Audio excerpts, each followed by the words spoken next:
Welcome to another edition of Teach the Geek interviews. My name is Neil Thompson.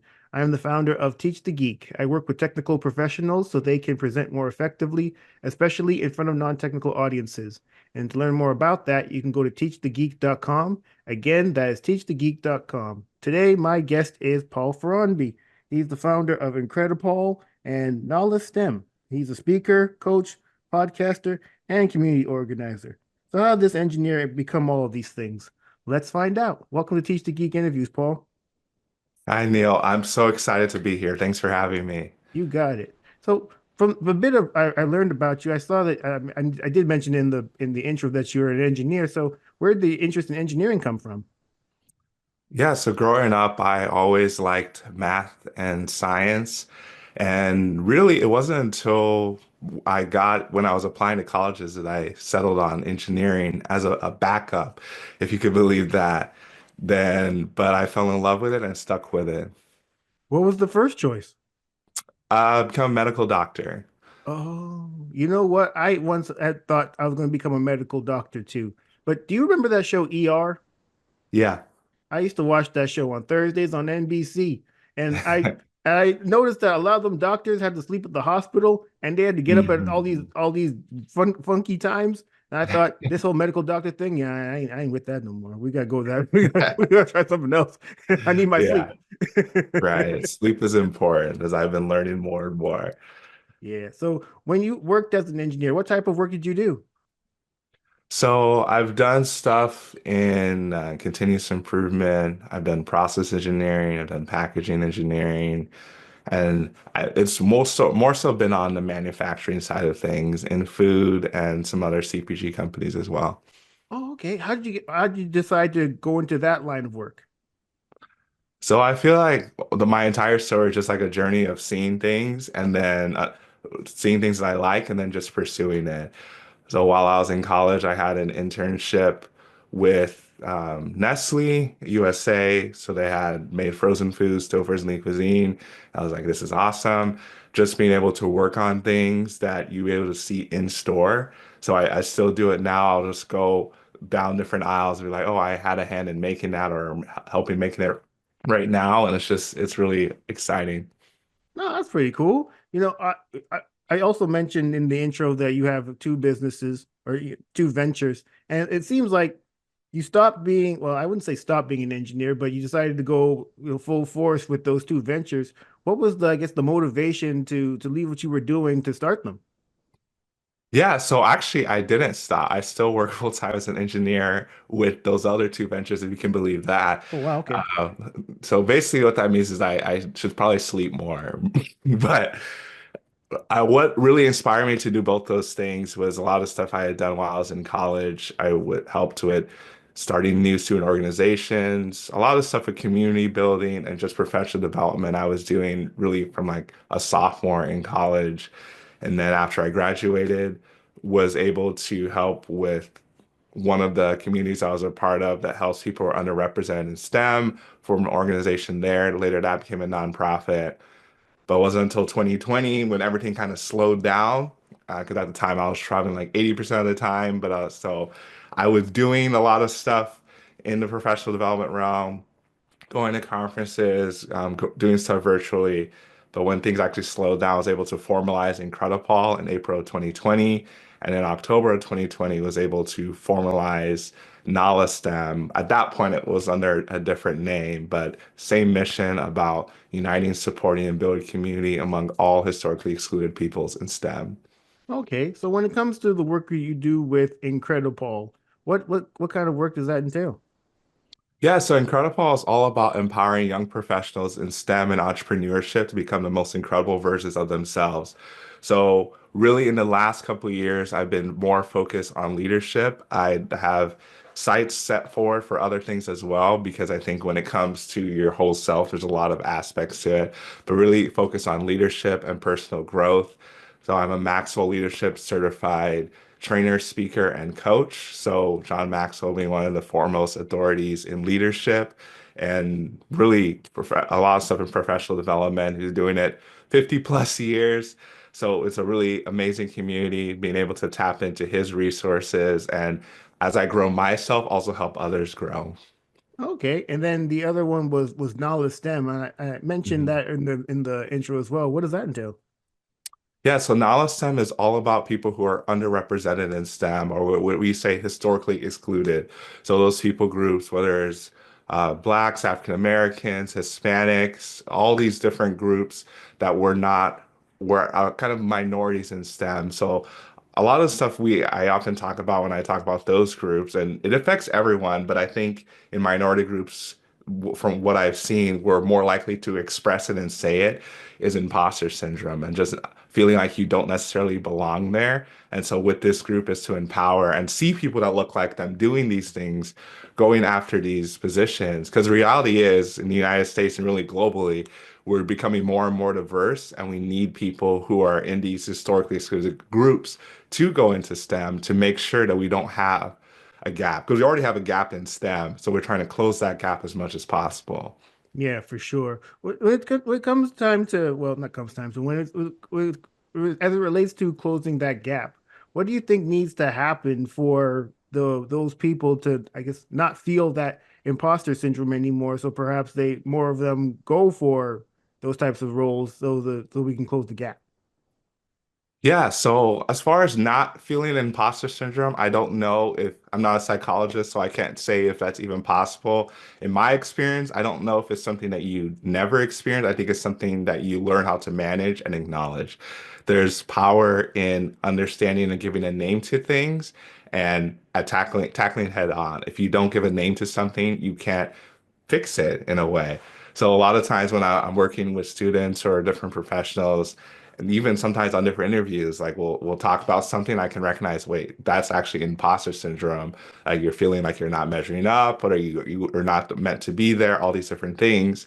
And until you actually identify it, you can't work on fixing it. So the first step is really identification. The second step is really developing a community around you to make sure, like, okay, if I feel like I have a gap in learning or have a gap in the skills, how am I closing that gap?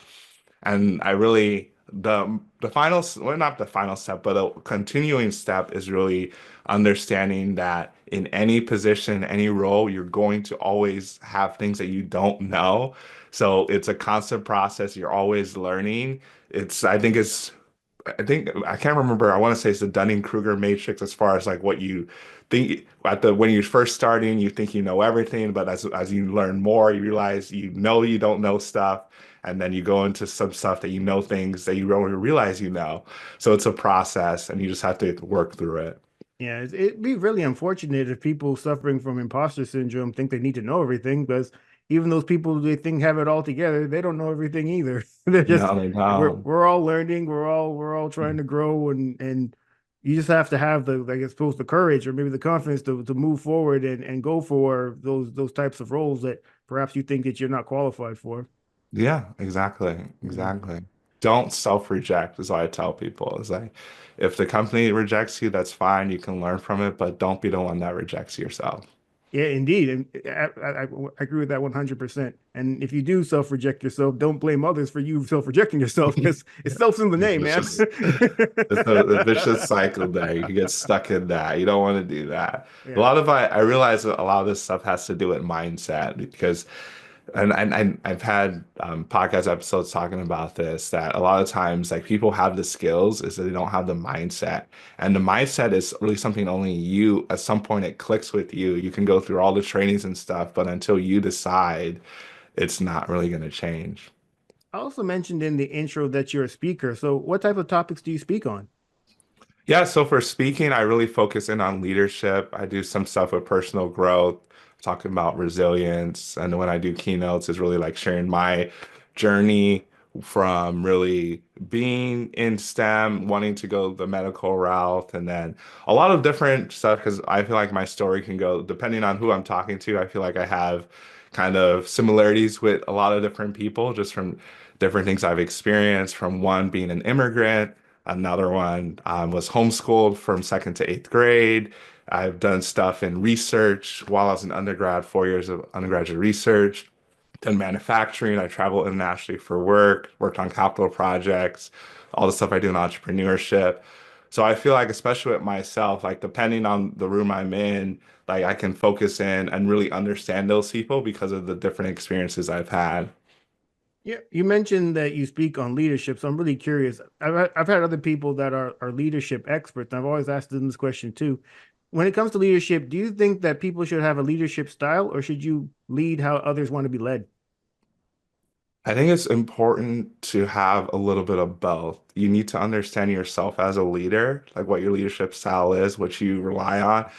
Because I think, and don't quote me on the percentage, but I think at half, maybe about 50% of people like will just adapt to your leadership style. And I think about maybe 20% are going to want you to fit their style, and then 30% maybe like somewhere in the middle. So I think if you don't have your own style, about half the people are going to be like, this guy does not know what he's doing, or this girl does not know what she's doing.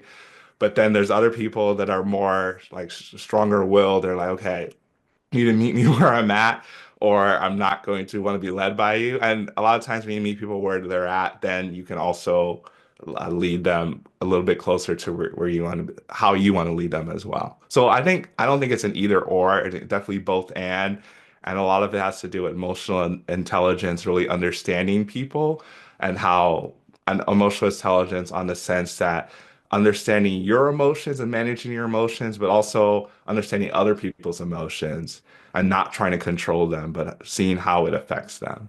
Yeah, I'm just thinking while you were talking, certainly you could have a leadership style, but if you do come across one of those people that wants to be led the way they want to be led, then I guess you have a decision to make. No, you got to adjust to me, or I'm going to adjust to you. But and Hmm. ultimately, as the leader, I'm going to be judged based on what you do. So I Hmm. better, I better, I better, I better figure it out. I better figure that out for sure.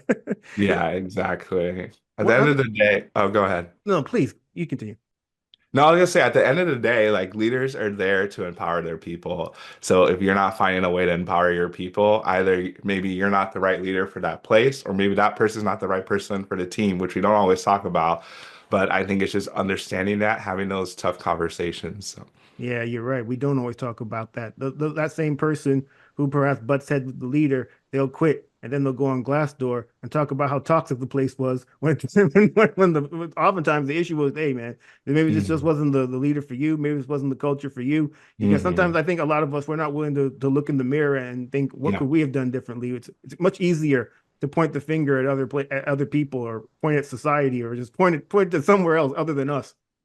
Yeah, exactly. I've heard it said, I'm sure you and your listeners probably heard it said too, like when you're pointing fingers, there's four pointing back at you. So just, or three pointing back at you. Just be careful when you're pointing fingers at someone because you might be the issue. Yeah, for sure. And I'm just doing it right now. Like I ain't paying attention to those three fingers. It's only the one. It's the one that's pointing outwards. Yeah. That's the one that counts. Mhm. Yeah. Yeah. I also have heard people who are leadership experts talk about the importance of leaders being vulnerable. How important do you think vulnerability is in leadership? I think vulnerability is critical, but I think it's also you need to understand when is the right place to be vulnerable and how you're vulnerable as well.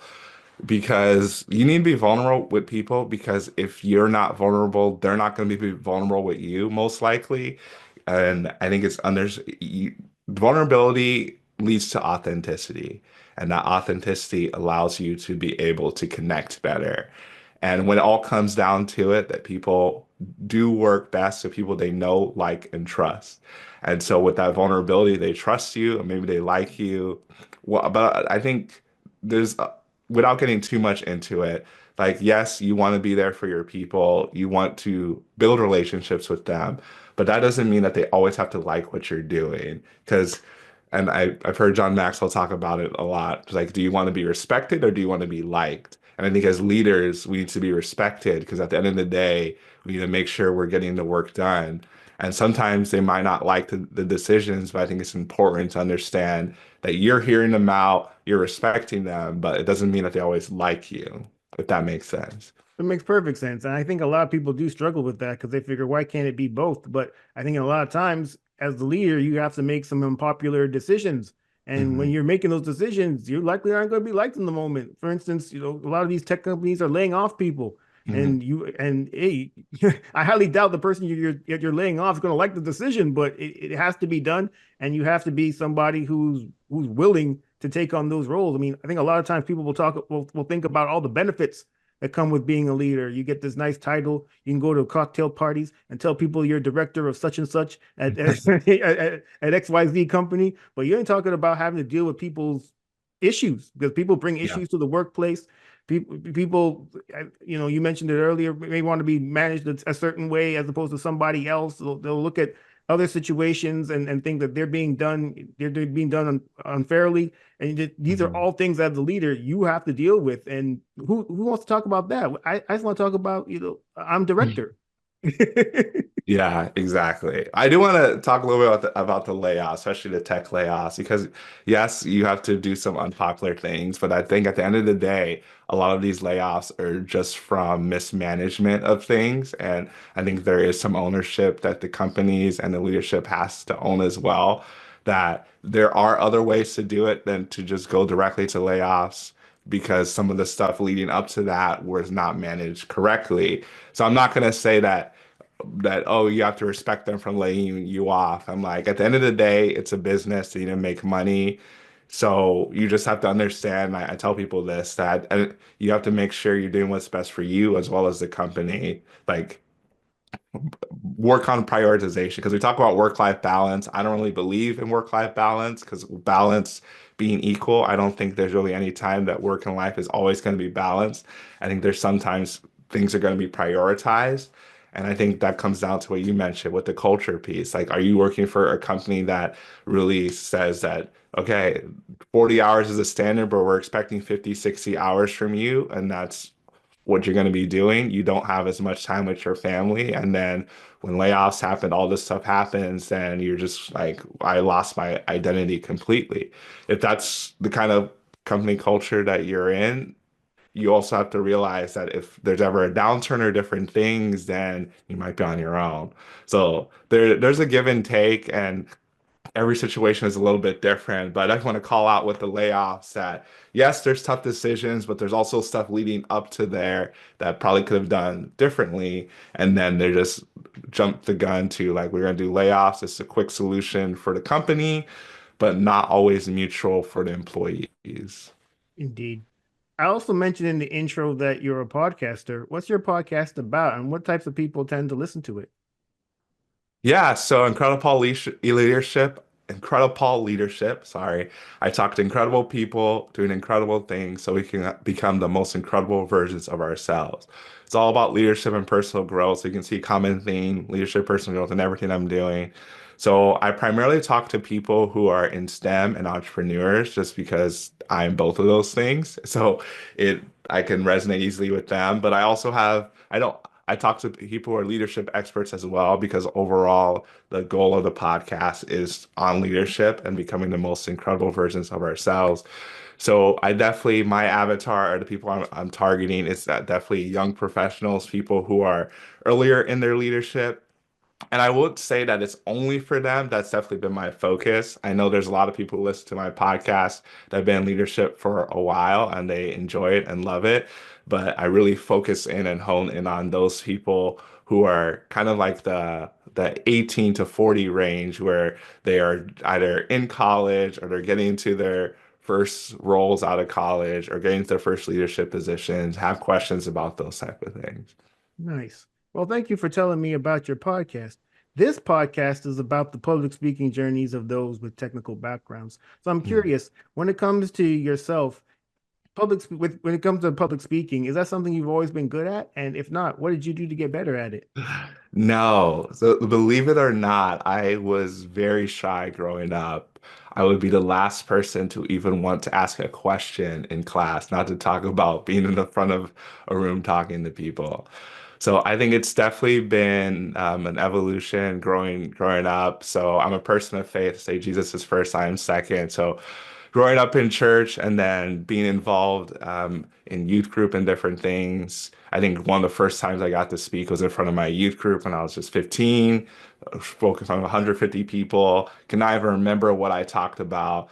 I was sweating, talking way too fast, like all the all the different things. And so how I developed my speaking was really from being intentional about, first of all, I'm volunteering and doing it more. So if it's like even in like smaller groups or even in like class sometimes, just asking questions, because I was always the person that would maybe like ask the person sitting next to me because I didn't want to ask a question, or I would go up to the teacher after class. So during college, I definitely expanded more, got involved in student organizations more heavily, was able to connect with different professionals. I got involved after college. I got involved with Toastmasters a little bit. I haven't been for my schedule's been kind of crazy. That I haven't been like full force into it, but been able to learn some things about like just understanding like not using filler words as much, whether it's like all of those things. Still can always get better at it. I think what really accelerated my speaking was doing the certification with Maxwell leadership. So understanding what it means to be a speaker, some of the things you learn as far as storytelling, the rhythm, the pausing, the tone, the command of your voice, all of those different things. So I joined Maxwell Leadership in 2020, really right after I launched IncrediPaul because I need an avenue so I can continue to grow. I've been intentional about reading books up before that, but I need an organization that can really help me hone in on these skills, whether it's coaching or speaking, and continue to get better at it. When it comes to the speaking that you do you have a process for putting your presentations together? And if so, what is it? Process of putting our presentation together. I think it's a little bit of a process, but more so just understanding different pieces of stuff that I'm talking about. So I kind of have set things that I talk about, whether it's leadership or resilience, imposter syndrome, personal growth stuff. And then I have different keynote stuff I can do. So I already have those things kind of set. And then depending on what is being requested, I can kind of like move things around or add specific stories here or there. And then just being intentional about really gathering stories about things that either I've experienced or other people have experienced, trying to work more on storytelling. That's what I've learned and what has been preached through Maxwell leadership is that the best speakers are really good storytellers because at the end of the day, like you can give people a lot of information, but you look back through the years that storytelling is how we were able to pass down information, and people are it's much easier to remember stories than just to remember information. So being intentional about how I do that, what are the stories I'm using, and and I think a lot of that with the intentionality with anything is that when you start focusing on things, then you start to see them and use them. It's kind of like when you buy a new car.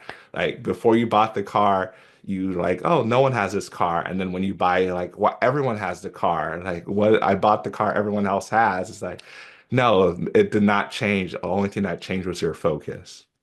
Yeah, yeah, I totally see what you're saying, especially the importance of storytelling. I know when I first started giving presentations, I didn't think it was all that important, but the more I gave them, the more I realized, well, actually, it is rather important. And just to your point, it is easier to pass down information through storytelling than just data dumping on people, especially if you're Mhm. talking to people from outside your expertise, because a lot of the data they're not really going to understand all that much, and if you dump too much of it on them, they're going to stop listening and looking at their phones, thinking about what they're going to have for lunch. Exactly. Exactly. And also engaging. So even when I give different presentations or workshops, I like to ask questions, a lot of different questions, just to understand where the audience is at and then what they already know. And sometimes I'll learn different things or able to add different things to the presentation based on the questions I ask. Do you ever get nervous before a presentation? And if so, what do you do to handle your nerves? Yeah, I think there's always a little bit of nerves leading up to it. By the time I'm there, there's not as much nerves. And I think the reason I have nerves is because I'm focusing on the wrong thing. So when I have nerves, I'm focusing on what are they going to think about me? Is this going to go well? All of those things about like my perception. But then I come down to it and I realize no, I'm here to add impart information, inspire, empower them. At the end of the day, it doesn't matter how I look. I need to focus on making sure I'm showing up the best for them. So it's a kind of perspective switch as opposed to, okay, how good am I going to look versus how am I going to empower and inspire them and leave them with something? Because I don't want to just inspiring is great, but I want to give them tangible things that they can do going forward, whether it's different resources or connect with me or even people I know. Even before I was doing podcasting, there's a lot of incredible people that I knew, which is why I started doing the podcast. I wanted other people to be able to hear from these amazing, incredible people. And from that, I've also been able to connect with others. So I think when I focus on the audience and focus on even talking with them, mingling with them even before the event, understanding them, asking them how the conference is going, that shifts the perspective so there's not as many nerves. For the technical people who are watching or listening to this conversation, Paul, and they're thinking about why should I even bother getting better at public speaking? What would you say to them? I would say that you're doing public speaking all the time, whether or not you necessarily realize it. So, public speaking is really just communication as far as how effectively are you getting your point across. And if you're a technical person, you are often communicating your ideas either to non-technical people or to technical people. I think a lot of times it's easier in a sense to communicate to technical people, but I think there's also a tendency to get too much into the details and not see like the larger picture of like where are we actually going with this. So understanding your public speaking skills is really just communication skills as far. One main thing is just like your how fast you're talking and taking the time to ask the questions and actually listen as well. Because I think the biggest thing, maybe as not much with public speaking, but communication as well, is we focus on the speaking part of communication. But I think probably more than 50% of communication is under understanding and reading the body language of the room. I've been, and I'm sure you've seen it as well, with different communications or public speaking events, and you can tell that the audience is just disengaged from the speaker, and everyone knows this except the speaker. So I think it's really critical that you are really understanding what communication looks like, understanding your body language as well as the body language of the audience, and making sure that you're trying to engage them as much as possible. And I think the easiest way to do that is by asking questions, even if it's just at the beginning of the presentation, taking pauses, taking breaks. And a lot of times we feel like we need to fill every time, like we can't just pause like I'm doing right now, that those pauses feel like an eternity. But in reality, they're just like half second pauses. Even a 1 second pause is not as long as you think it might be. Might be for yourself, but for others, it lets them digest what you're saying. Yeah, 100%. And yeah, I think you're absolutely right. They don't even know that the people in the audience are disengaged because probably reading their presentations. They're not even looking at the Yeah, audience, so they have no they're clue not what they're looking at the doing. audience. Exactly. 100%. This has been a great conversation, Paul. Thank you so much for being a guest. How can people get in touch with you? Yeah, the best way to get in touch with me is through my website, IncrediPaul.org, IncrediPaul.org. I'm also on socials at the letter I, the letter M, IncrediPaul. And then if they are interested in learning more about what I do in the podcast realm or coaching, you can go to IncrediPaul.org and yeah, you can just learn more about me. I'm on pretty much all social platforms except Facebook. Not on Facebook, but I spend majority of my time on LinkedIn and Instagram. Wonderful. Well, everyone, that marks the end of another edition of Teach the Geek interviews. My name is Neil Thompson. I'm the founder of Teach the Geek. I work with technical professionals so they can present more effectively, especially in front of non-technical audiences. And you can learn more about that at teachthegeek.com. Again, that's teachthegeek.com. Until next time, take care and stay safe. Thanks, Paul. Thanks for having me.